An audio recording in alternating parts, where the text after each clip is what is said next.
Selamat pagi, Oma, Opa, Bapak, Ibu, Saudara-saudari yang terkasih dalam Kristus.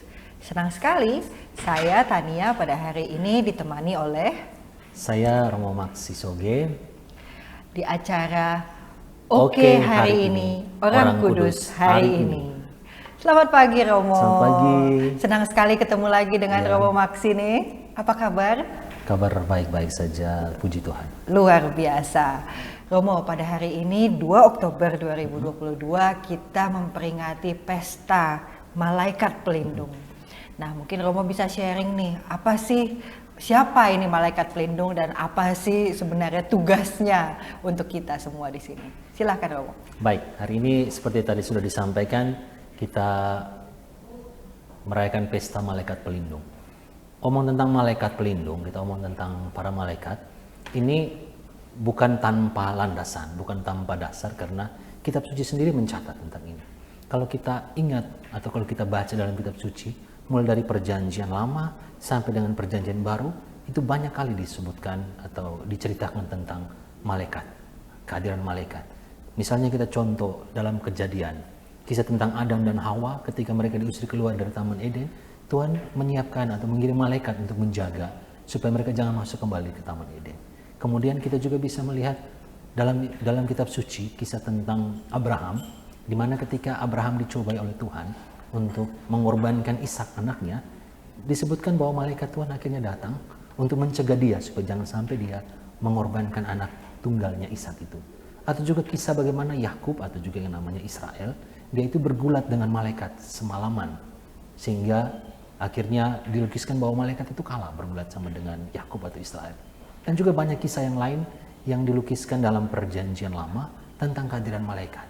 Juga dalam perjanjian baru, kita ingat kisah tentang bagaimana malaikat Tuhan memberi kabar kepada Maria. Atau kita mendengar kisah bagaimana ketika Yesus dicobai di padang gurun, kemudian malaikat-malaikat setelah selesai dicobai oleh iblis, malaikat-malaikat datang untuk melayani Yesus. Atau ada juga kisah tentang malaikat dalam penampakan yang dialami oleh Yohanes dalam Injil, dalam kitab Wahyu. Atau juga dalam pengalaman para rasul, misalnya ketika para rasul Petrus dalam kisah para rasul, dia menerima hukuman di penjara, pada malam hari ketika mereka berdoa, malaikat datang untuk membuka pintu penjara dan mereka keluar, lalu pintu itu ditutup dengan sendirinya, sehingga besok paginya penjaga datang lihat di dalam penjara Petrus dan teman-teman yang ditangkap di penjara tidak ada, tapi pintunya tertutup karena malaikat. Jadi hanya mau menyatakan bahwa ada dasar tentang keyakinan, kepercayaan tentang malaikat, mulai dari kitab suci perjanjian lama sampai juga dengan kitab suci perjanjian baru. Karena itu, ketika bapak-bapak gereja, katakanlah orang-orang kudus yang disebut sebagai pujaga-pujaga gereja, semisal Santo Gregorius Agung, Santo Thomas Aquina, terus ada juga Santo Ambrosius, mereka memberikan refleksi mereka tentang para malaikat ini yang ada dalam kitab suci. Dan mereka memberi penilaian bahwa malaikat itu sama seperti manusia, diciptakan Tuhan, tetapi mereka tidak punya badan. Mereka hanya seperti sebuah jiwa. Tetapi mereka itu punya kehidupan yang abadi karena mereka dilukiskan ada. Sebelum manusia diciptakan, mereka sudah ada. Sehingga dengan refleksi yang diberikan oleh para bapak-bapak gereja ini memberikan keyakinan bahwa memang dalam kehidupan sebagai orang beriman, untuk kita sekarang ini, malaikat itu punya peran penting. Makanya gereja kemudian memberikan perayaan ini secara khusus mulai dari abad ke-16 sejak Paus Clemens ke-10 menetapkan bahwa ada perayaan ini untuk mengenangkan bahwa memang ada tokoh malaikat yang diyakini menjadi pengawal, penjaga bagi semua kita orang beriman untuk menjaga dan menemani perjalanan kita. Bahkan dalam Injil Matius bab 18 itu Yesus sendiri memberikan pesan kepada orang-orang banyak dan termasuk juga para murid ketika mereka membawa anak-anak kepada Yesus. Yesus bilang, waspadalah dan jangan menganggap remeh anak-anak ini, karena ada para malaikat mereka di surga yang memandang Bapa. Jadi Yesus sendiri menyampaikan bahwa anak-anak atau juga setiap kita yang melewati fase dari anak-anak itu punya malaikat pelindung yang menjaga kita. Sehingga ini keyakinan yang kemudian terus dipertahankan dalam gereja, bahkan kemudian diangkat dalam perayaan liturgis dalam yang kita rayakan tanggal 2 Oktober ini untuk memperingati para malaikat pelindung yang diyakini menjaga setiap kita untuk bisa menjalani kehidupan iman sebagai para pengikut Tuhan. Nah, luar biasa sekali Romo. Karena saya pikir di zaman sekarang ini Romo, kadang-kadang kita juga lupa ya Romo. Jadi setiap kayak tadi Romo sudah sampaikan dalam kitab suci, sudah begitu banyak cerita-cerita tentang malaikat yang membuat kita semakin meyakini harusnya. Tapi terkadang dalam kehidupan sehari-hari kita sekarang agak lupa tentang peran malaikat itu. Kita jadi lebih yakin pada oke, ini karena berkat hasil kerja kita sendiri. Tapi kita lupa bahwa ada malaikat-malaikat pelindung yang sebenarnya itu sudah membantu kita, begitu ya Romo. Nah, ini mungkin rasa penasaran saya nih Romo. Tadi Romo menyatakan bahwa setiap kita mempunyai malaikat pelindung. Nah, kalau kita misalnya mau, ada orang mungkin yang sudah terbiasa mendengarkan, misalnya dia bisa merasakan bahwa ada malaikat pelindung yang menjaga dia. Tapi saya yakin banyak juga di antara kita pemirsa Oke Hari Ini, pada hari ini, jadi belum bisa merasakan. Kapan sih saya bisa mendengarkan malaikat pelindung ini bicara dengan saya? Mungkin Romo bisa memberikan sedikit pesan-pesan bagaimana kita bisa melatih untuk bisa mendengarkan malaikat pelindung itu. Seperti yang tadi saya sudah bilang, gereja kemudian karena keyakinan akan malaikat ini merayakannya dalam sebuah perayaan liturgis yang hari ini dirayakan. Itu dengan maksud supaya menjembatani kemungkinan bahwa mungkin orang tidak meyakini adanya malaikat pelindung.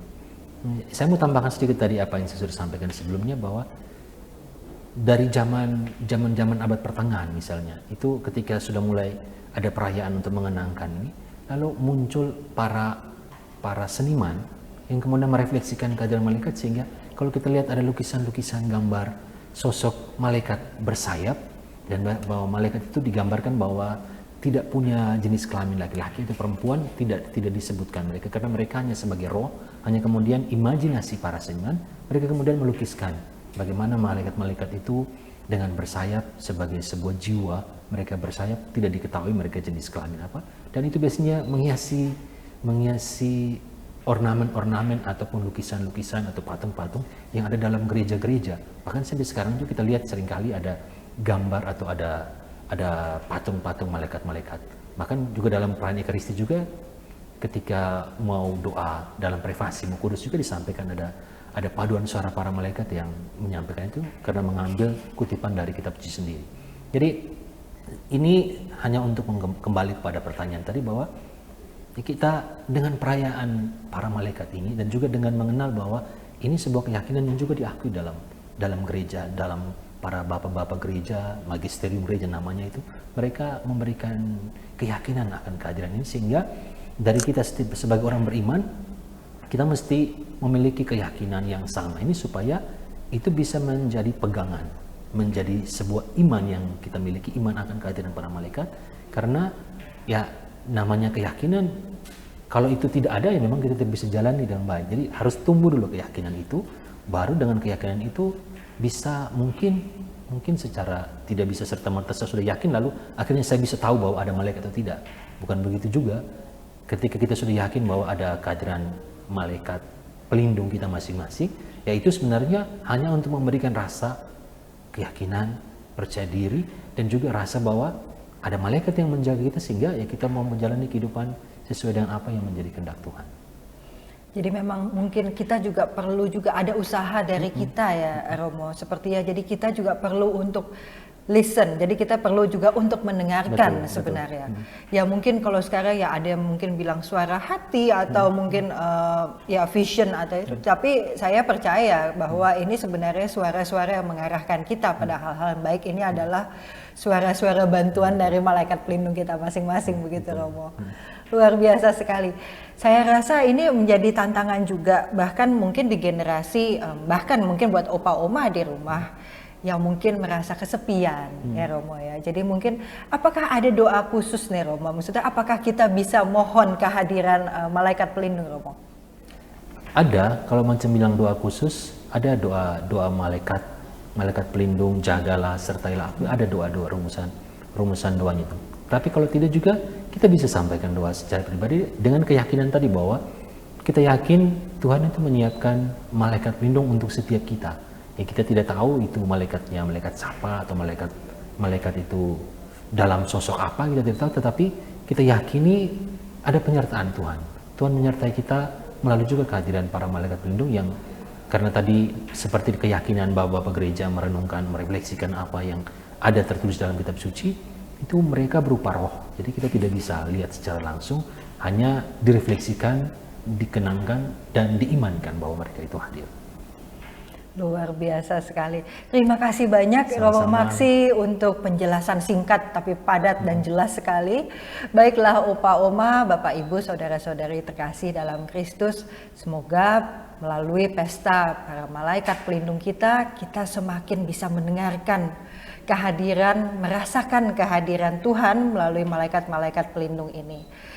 Terima kasih atas kehadiran Bapak Ibu, Opa Oma yang menyertai kami pada hari ini. Dan sebelum kita akhiri acara hari ini, saya akan mohon Romo Maksi untuk memimpin doa.